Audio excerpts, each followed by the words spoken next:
If you live in the United States of America, odds are you don't know your enemies. This is true of the people you perceive to be your enemies and your actual enemies.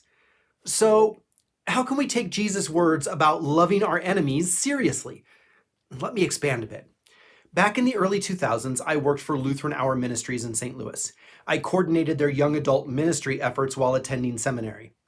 When I was there, the big buzz involved a massive religious survey they conducted, tying religious beliefs to the same demographic data that companies like McDonald's use when determining where to put a new location.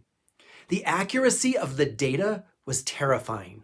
Not just the data gathered in the religious survey, but in the demographic data companies use. At the time, this information linked to the segment of your zip code, plus those additional 4 digits you sometimes see. It's like a zip code within a zip code. With those 9 numbers, all based on where you live, they could accurately predict the kind of car you drive, the magazine you read, the news you consume, and the TV shows you watch. They know your voting habits and your political perspectives. They could even tell you which grocery store you went to and what you were most likely to buy. Again, this is all connected to your address, which means odds are high your neighbors are just like you. Moreover, because our personalities and perspectives shape the kinds of work we do, it is not uncommon for the people you work with to see the world the same way you do. So if your neighbors are like you and your coworkers are like you, where do you engage with people who are not like you? How do you love your enemies if you never cross paths with them? In the United States, this often expresses itself through political divisions. Democrats see Republicans and conservative media as the biggest threat to American democracy. Republicans say the same thing about Democrats and liberal media. Both sides build convenient caricatures of the other side. Republicans are conspiracy-believing, gun-toting, gay-hating fascists. Democrats are God-hating, baby-killing, Constitution-despising socialists. Since we rarely know someone on the other side, we lack evidence to reveal the fallacy of these caricatures. The other remains the enemy.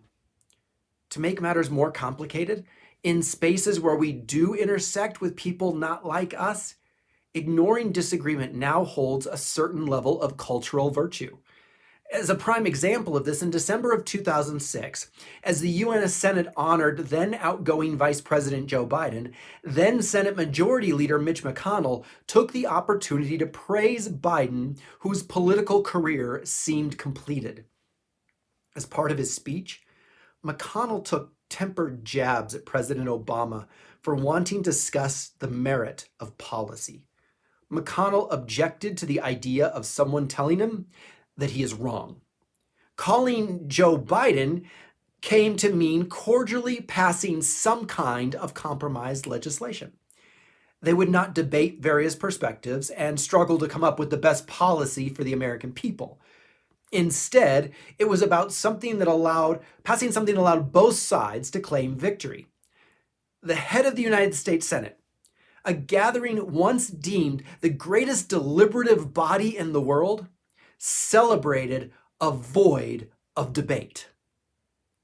It reminds me of a post I saw recently on several Facebook profiles. It said, "I just saw a post I didn't agree with. I didn't get offended. I didn't comment. I didn't feel the need to change their mind. I still like the person. I just kept scrolling and went on with my day." While I can respect that Facebook is not the best platform for political debate, if these conversations do not happen at home, in our neighborhoods, with our coworkers, or in deliberative bodies, where do they happen? How are we supposed to get to know our supposed enemies? More importantly, how do we discover that our presumed enemies are not actually enemies? How will we recognize that those stirring division are doing it for their own benefit at our collective expense? Because they are the people we really need to love and pray for. As a path forward, I propose another Facebook post I saw recently. It said, become friends with people who aren't your age. Hang out with people whose first language isn't the same as yours. Get to know someone who doesn't come from your social class. This is how you see the world. This is how you grow.